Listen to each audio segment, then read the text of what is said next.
According to Barna, 51% of all church-going Americans are unfamiliar with the term the Great Commission. Let's change the stat. Welcome to GoCast, a podcast designed to inspire and equip pastors and leaders to lead soul-winning churches. We have a mission to go and make disciples. This is GoCast. Hey everyone, welcome to GoCast. I'm your host, Kelly Stickle. I'm joined by my friend and co-host, Tim Tribble. How are you doing, Tim? Once again, it's an honor to be here. So good. I got a really important question for you. Okay. So this has just happened. So I gotta know. Okay. How did your team? You're a Falcons fan. How did your team do in the draft? Yeah. Well, you know, we had some really good top picks. We had Jordan Everly and Michael Jordan and Julio Jones. That was right. Hey, that's a Falcon, but he wasn't picked at all. But anyway, it's all important. The NFL draft just happened, and I am so desperate for sports. So I just got to say, my Vikings did awesome. The NFL has been ranking them as one of the top draft classes of the year. Our rankings went up. Everything's good. And what's even more enjoyable for me is how terrible the Packers did. Everything inside of me is so happy for you right now. Well, it's good. This has been a crazy season. Here we are, we're 50 days into isolation here and quarantining and all the craziness going on with COVID-19 and all that kind of stuff. And we've kind of put GoCast on pause for a season, but we have 2 episodes in particular that we've pre-recorded that are really applicable, I think, to everything that's going on and what's happening. And so today's episode, I'm really excited about. I did an interview with our local MP. So for our American friends, our MP is a member of parliament. So basically those who sit in government for the nation in Ottawa, and she represents us. And we're able to sit down with her. Her name is Rachael Harder. She's amazing. And we're able to sit down with her and talk about this whole relationship between church and state, which I think is really applicable with everything that's going on, because how do church and government, how does it mix now? I mean, there's always been an ongoing battle, right? I mean, especially when you're running a church in a town or a community, and you hear people say, it's like, well, church shouldn't be involved in politics, or politics shouldn't be involved in church, and you've got that battle going on. But I remember what you're talking about too with Rachel is that one time where she was explaining how she was in Charlottetown and she had the city set up, and it was purposely built so that the churches in the state would be in union with one another and collaborate with one another rather than be opposed. Right. And that'd be awesome if we could get back to that. And I think in this time, in many ways, we've had probably more communication with our provincial government, our federal government, our municipal government. We've been working really closely as a church with them. They've been relying on us. We've been relying on them, and just kind of working back and forth. So this is a really good conversation. We can't wait to get to. I think it's going to be really helpful for all of us pastors and leaders, and how the government and the church can work together, should work together, and questions that we need to have answered, and maybe some more questions that we should be asking in regards to government and the church. So without further ado, let's go to my conversation with our MP, the Honorable Rachael Harder. Well, hey, Rachel, so good to have you on the program. Thank you for doing this. Such an honor to have you here with us too. It's great. So tell us a little bit about yourself, and in particular, your role within church, but also how you came to politics. Yeah, thank you, Kelly. It's really great to be with you and to have the opportunity to share a little bit about my journey. Sure. So, I started out doing a couple different things. I was working as a sociologist, looking at social, cultural, and spiritual trends among young people in Canada. And then I was also simultaneously working with young people at a church, and doing outreach within my city in that capacity. And from there, just had a huge love for my country and for my local community, and entered into the realm of politics. Yeah, and how's that adventure been? So it's been an incredible journey. The transition from private life to public life proved to be a little bit challenging for me. So my first couple of years were actually quite difficult, to be quite honest. Yeah. But God is incredibly faithful, and I know that I'm where I'm supposed to be, and so I just feel incredibly honored and blessed to be serving in the capacity that I am, and it's going really well.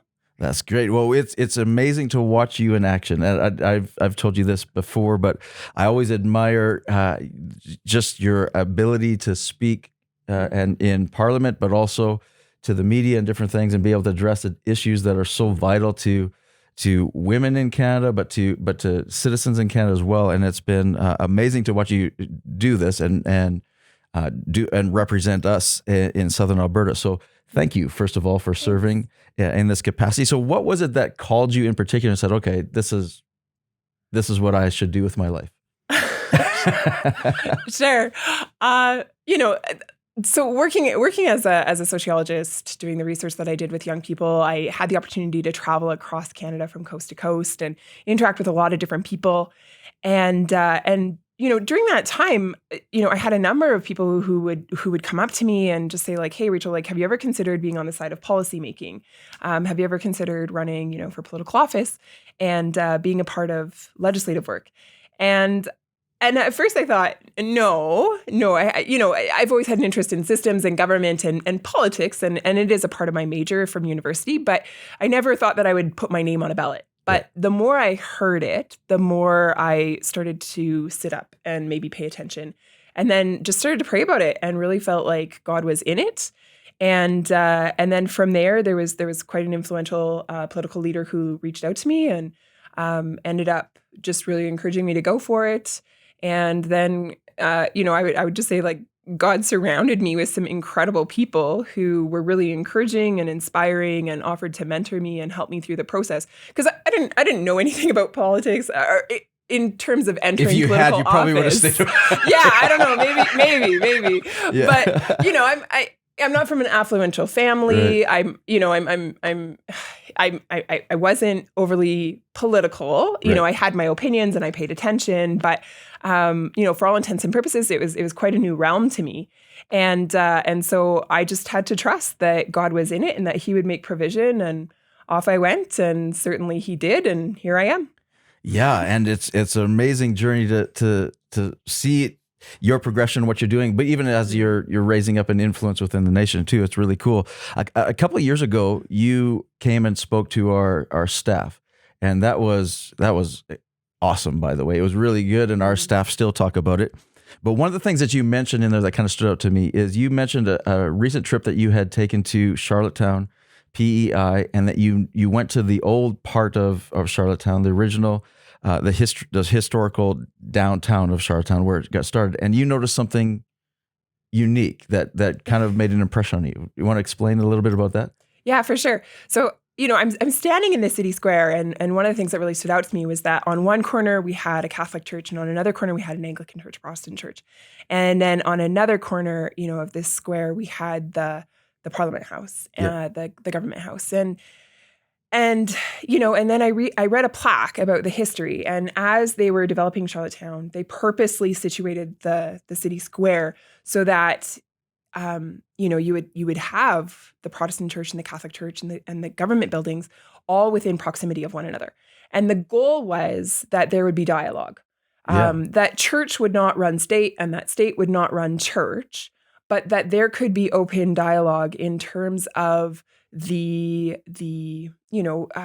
social issues of the day, the political issues of the day, whatever mattered most to the people could be discussed within that public square from the realm of church and the realm of state. And there could be a collaboration that takes place. And I thought that was really inspiring. Yeah, that's really interesting. That's how the British would set up their colonies, to encourage this kind of dialogue. Mm-hmm. Yet today, one of the biggest, topics out there is church and state should not mix. We should not have, we should not be in dialogue. We're certainly on opposite things. We in church, we want to keep politics out. In politics, we want to keep church out. Mm-hmm. So, why do you believe that? This made an impact on you, but why do you believe that church and politics should coexist? So you're using a really key word, Kelly, and that is coexist. Yeah. So I'm of the opinion that there should be a separation of church and state. Yeah. Each should respect the power of the other. And but at the same time, of course, there can be collaboration. Of course. Yes. So where the state government should be responsible for the safety and security of its citizens and should be responsible for facilitating an environment of economic prosperity for all people to thrive and enjoy a good life. where the state should be responsible for preserving as much freedom as possible, but also holding people accountable for the evil acts that are committed. Right. That is the state's responsibility. Right. The church has this incredible opportunity to engage itself on the social issues. So, originally the church took responsibility for things like the soup kitchen, and the church took responsibility for healthcare, and the church took responsibility for orphans and widows. And, the church has always advocated for human rights, and I think the church needs to continue, I should say, Yes. to have that voice, but also to be hands and feet in the community, serving the social well-being of the people. Yeah. And I think as well, it's the church's responsibility to look after the hearts of men and women and children and to make sure that they're well cared for. Man, I love that. And the reason why I love that is because there's always this debate, and I'm part of the church world, talked with pastors all the time, and there's a debate, okay, how much do we get involved in elections coming up, or how political do we get, and what issues do we bring to our congregation, and shouldn't the church, rally more and stand up for these things and all the, and it, in the moment you do that, you start alienating a bunch of people that you're trying to reach. So I say all the time, you can't reach who you're criticizing, and you suddenly shut them out. So, but what I loved about your talk and the revelation I got when you were talking about Charlottetown and how the church and the state coexist, what I loved is, and what stood out to me was this whole idea that the church has a role to play in society. And that we've abdicated a lot of what you just said to the state. And then we're complaining that they're not doing it our way. But we just given them the job. So we've given them the job of providing for the welfare of the citizens, the soup kitchens, the social needs. We've given all that job to them, and we've given them our job. And then we criticize them when they do it. So I mean, speak into that a little bit and saying, okay, this is the government's role, but this is the church's role. What should the church in particular, what should we as the church, and how do we get involved? And what do we say and what do we not say when it comes to politics? Yeah. Callie, it's such an important question, and I'm so glad that you're asking it. I think it's important for churches all across, North America and the world even to be asking this question. So for me, a really key verse in how I perceive this has been Jeremiah 29:7. And it just talks about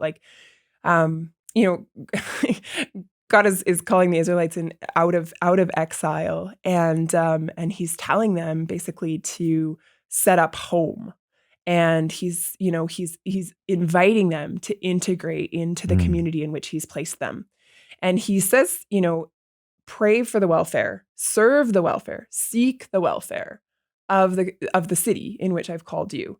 And in seeking its welfare, you will also benefit. Right. And I think as the church, we have a responsibility to seek the welfare of the communities in which we exist. So seek the welfare of those who are homeless, seek the welfare of the single mom, seek the welfare of the orphan, seek the welfare of the widows, seek the welfare of those who are disadvantaged or impoverished. Yeah. And as we seek the welfare of our community and those that are the most vulnerable within it, I believe that we are carrying out the exact mandate that Christ has called the church to fulfill. So good. And so, I think the church really does need to rise up and do that. And I think part of that is risk taking. Yeah. We risk the potential of rejection. We risk the potential of failure. We risk the potential of our reputation. So be it. Yeah. So be it. Yeah. Take the risk, because I think in most cases, it's going to pay off far more than churches might be willing to give it credit for. And you know what? Even if it doesn't, who cares? The point is obedience. Yes. The point is what we're called to do. And we are called to positively impact the communities in which we exist. And how cool would it be if churches were known for advancing their communities in these positive ways, rather than being this institution that is incredibly judgmental, which unfortunately is often how the church is perceived. That is so true. That's so good. I think that a lot of times we talk about religion, and we're expecting the community to come to the church, and yet Jesus's entire ministry is he sought the welfare and met the felt needs of people first before he ever preached to them. He healed the sick, he fed the hungry, He did all these kind of things, and he did that first. Whenever he walked into the community, I take that as a cue. Totally. Then James, his brother, says true religion is not preaching the right theology, it's helping the widows and the orphans. So you're saying, I mean, the church, I believe, the core of my being, that the church is the hope of the world because we have Jesus as who is that hope. So if we were to actually be the centers of hope in our community, we would increase influence, correct? Absolutely. Absolutely. And in the most positive way possible. Yeah. And so I think that would be, I mean, political influence as well. And we wouldn't have to have a voice. So, okay. So the most of our audience are pastors and leaders of churches. So I want you to speak now to the pastor and the leader in regards to this debate back and forth on, okay, what do I say from my pulpit in regards to the upcoming election or to the policy or what's getting passed in Parliament and what we like or don't like, what we agree with or what we don't agree with. If something's being passed in Parliament that is anti-biblical, like what do we say? What do we not say? Yeah. So this is, this is a really good question. I think it's really key to wrestle this out. And, and so I find myself on both sides, so I'm a leader within the political sphere. I serve as a member of Parliament. I'm elected and I belong to a party. At the same time, I am also a member of a church congregation, and I very much believe in its ability to serve the community around it. And so I'm engaged in both. But I would say that it is really important for churches to be careful in terms of partisanship. I would encourage them to steer clear of it altogether. Instead, let's have a conversation about what our congregants should be looking at in terms of, what are the essentials of government? What should a government be doing? What should a church be doing? How should church and government interact? Yeah. What qualities should we be looking for in a leader? Let's have a conversation about these bigger things and outline that. And then let's encourage people to be involved in civic engagement, which includes voting, but it also includes volunteering. Get out in your community and make a difference. Yes. And so, to encourage that engagement, to encourage that thought process, to wrestle with some of the larger issues, I think is really important. And obviously, a church has a responsibility to hold to its moral compass. So when it comes to moral issues or ethical issues, by all means, a church should speak from its theology and feel free to do so. Right. And if there happens to be a legislative piece that does not fall in line with that theology or with that ethical standard that church stands for, then I think it is appropriate for a church leader to encourage its members to engage, perhaps write letters or write emails or make a phone call, get engaged. But again, stay clear of partisanship. Because I think as soon as we cross that line and we enter into siding with one political party over another, to your point, we alienate part of our congregation and we actually say that their voice or their beliefs or their values don't matter, right, or that they're somehow lesser than. Right. And I think it compromises the mission of the church and what Christ has called it to. Wow. That's so good. I'll throw a little bit of a curveball. So that's all right. Okay. So in this whole idea, I mean, there's some in the religious community, in the church community that seem to have almost this belief or this moral compass that one party is more Christian than another. And even those outside of the church seem to think that one party is got a Christian following or more Christian than another. Right. And so that if you vote for or support another party, you're not Christian. So you speak to that just a little bit and that whole idea. Yeah, I would say that observation, would be correct. Again, I would just encourage, those who are in church leadership, to again, stay clear of partisanship. Just stay clear of it. It's just best. And I think as Christians, we have this responsibility, as people, as humanity, we have this responsibility to seek understanding. So let's ask good questions of one another. Let's seek to understand one another's point of view. Let's always look to build connection rather than build division. Yes. And I think if we can keep that as our common goal in mind, then I think the church can fulfill its greater mission, which of course is should be to draw people to Christ, yeah. and to enjoy relationship with Him. That's so good. Good. All right. So how do we as pastors, leaders, churches, how do we better support you? Yeah. Thank you. Like, honestly, it's such a generous question. It's a really kind question. I think those of us who step into leadership, and I think a lot of pastors and church leaders would identify with this. It can be an awfully lonely place for sure. You exercise authority in this realm that is often misunderstood, and of course, there's different judgments that are cast against you depending on the party you belong to, depending on how you vote on legislation, depending on how you function as an elected official. And so it's so easy to feel maybe isolated or misunderstood or alone. And so, I guess I would just encourage churches in a few ways. I've never met anyone in any place of leadership who doesn't have use for encouragement.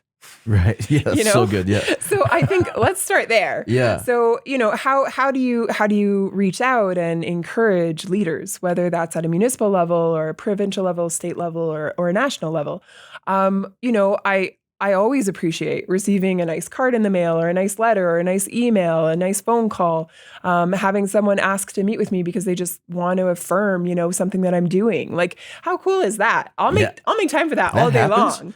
Once in a while. Wow. It's rare, admittedly, but when it does, it's this gift. It's so treasured. Good. Yeah. And so I think, churches, whether it's leadership or congregants, have this incredible opportunity actually to seek out their leaders and be a voice of encouragement, be a voice of affirmation, stand with your leaders in the places that you can stand with them.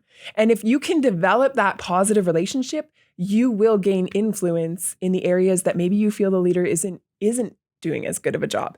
And maybe then there's an opportunity to very gently, speak to some of those things.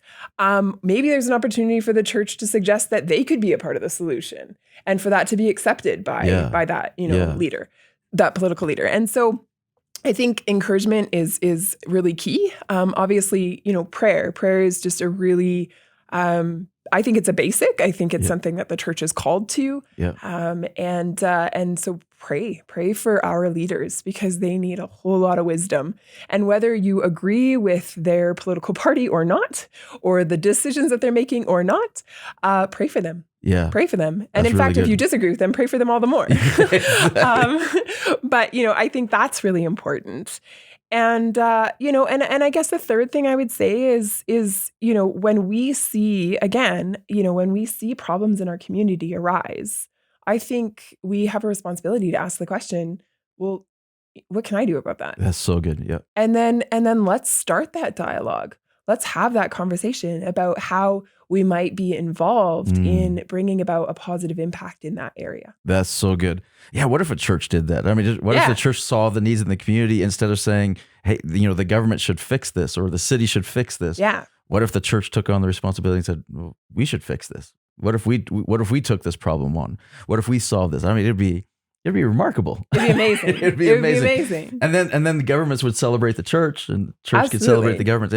It'd be awesome. This has been so good. I appreciate this so much. Is there anything that I haven't asked you that I should have? Kelly, honestly, it's just such it's an honor, to be able to talk about the relationship between church and state, because I think it's a really important one. Mm-hmm. And I really feel that it's very important for political leaders from whatever political persuasion to honor and protect what churches can bring into a community and the way that they can serve it in its advancement and its well-being as a community.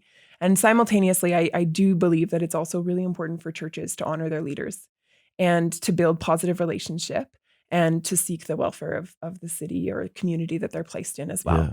And I think when we can coexist in this positive relationship, I just think there's no end to what can be accomplished. I think we would be looking at very different cities, very different towns, very different provinces or states, a very different country if we learn how to complement one another. That's so good. One final question.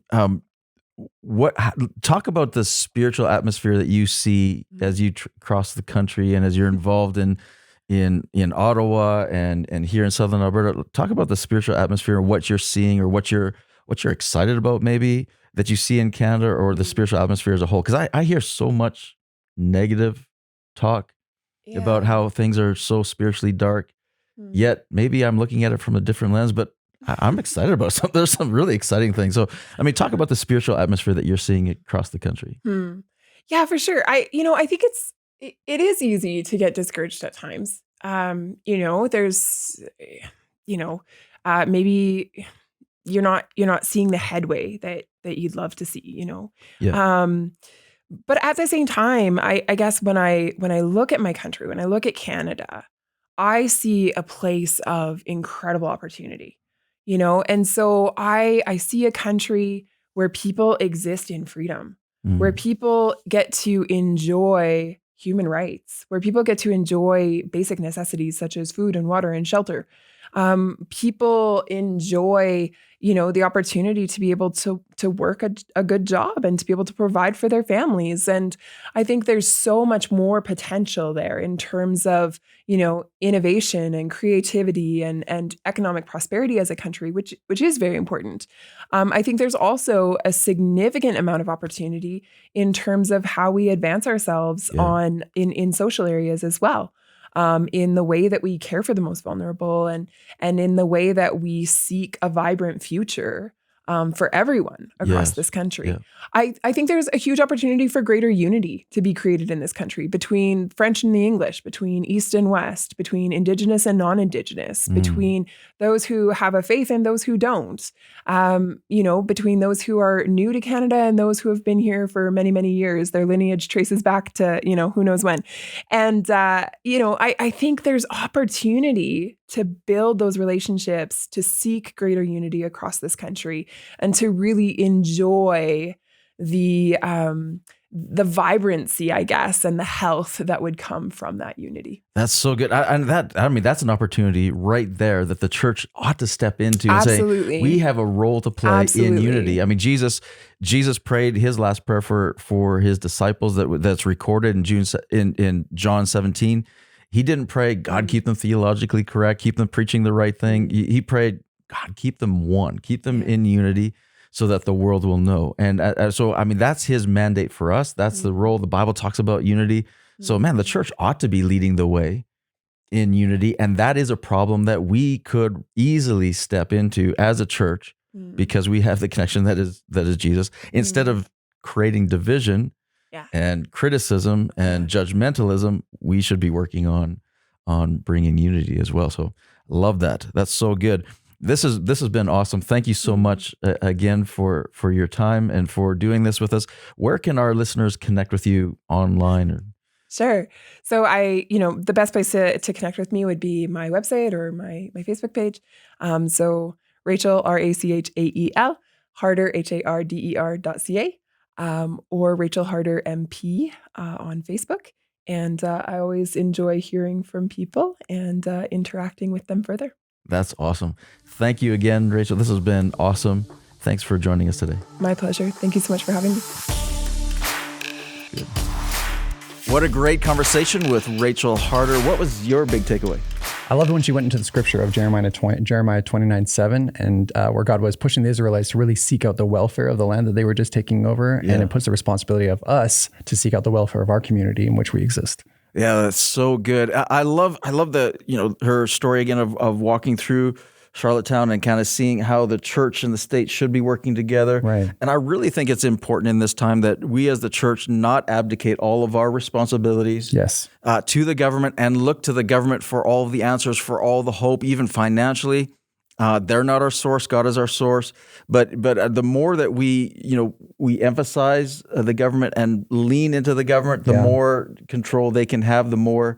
And I'm all for, and I'll just state it now, I'm all for small government, big church. Right. And that's what we really want to push for. And I think it's time for the church to step up and do its job, which is why I think it's so imperative for us now to have this conversation, because in a time like this, the church does need to be the hope of the world. Yes. So how do people connect with us, continue this conversation? I'd love to hear from pastors and your thoughts on this as well. How do they connect with us at GoCast? Absolutely. You can connect with us on social media. You can go to gocast.ca, or you can find us through any of the podcast apps, GoCast. And then also, when you listen to one of our podcasts, like and review it and share it if you can. Awesome. And we would love to engage in conversation with you. And so, yeah, again, on social media, man, please engage with us, follow us. But then we want to have connections with you and comment back and forth and hear from you as well and what you're experiencing, where you're experiencing it, especially in this time. Let's connect together. Let's tie together. Yep.